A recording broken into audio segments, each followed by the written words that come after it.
নমস্কাৰ আৰু এতিয়া ভিডিঅ'লৈ তোমালোকক মই আজি দাঁত মানে বিষ হ'লে বা পোক ধৰিলে, পোক ধৰা বুলি কয়, কি কৰিব লাগে মানে বিনা ডক্তৰত নগৈও মানে ডক্তৰৰ ঔষধ নাখায়ো মানে বিনা পইচাত মানে ঘৰতে মানে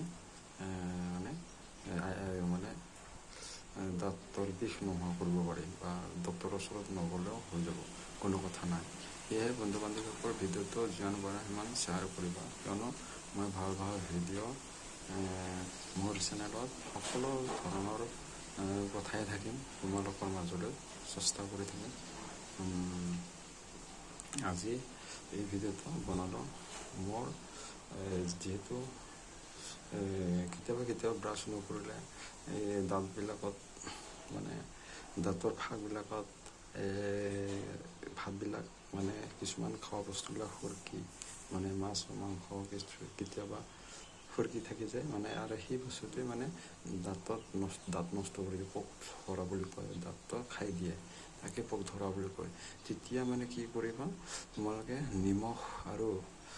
তেল লৈ ৰাতিপুৱা আৰু তাৰমানে আৰু ৰাতি খাই উঠি ভাত পানী খাই উঠি মানে ব্ৰাছ কৰিবা, তেলৰ নিমখৰ লগত মিলাই 2 টাইম, তেতিয়া মানে দাঁতৰ বিষ বা পোক ধৰা নাইকিয়া হৈ যাব। বন্ধু বান্ধৱীসকল, তোমালোকে ভিডিঅ'টো যিমান পৰা সিমান শ্বেয়াৰ কৰিবা যাতে সকলোৰে মংগল হয়। মই এইবোৰ প্ৰমাণ পাইছোঁ আৰু মই আগতে এটা কৈছোঁ, আৰু কালপদ লতা মানে দিলেও মানে দাঁতৰ বিষ ভাল হয়, কিন্তু আৰু এইটো বেছি ভাল ব্ৰাছ কৰি মানে নিমখৰ লগত তেলৰ লগত মিক্স কৰি, মিঠাতেল সৰিয়হৰ তেলৰ লগত মিক্স কৰি নিমখৰ লগত ব্ৰাছ কৰি মানে সেইটো আৰু বেছি মানে দাঁতৰ কোনো বিষ নাইকিয়া হৈ যাব, যিমান পোক ধৰা হ'লেও ভাল হৈ যাব। বন্ধু বান্ধৱীসকল ধন্যবাদ, নমস্কাৰ, তোমালোকে শ্বেয়াৰ কৰি দিবা ভিডিঅ'টো।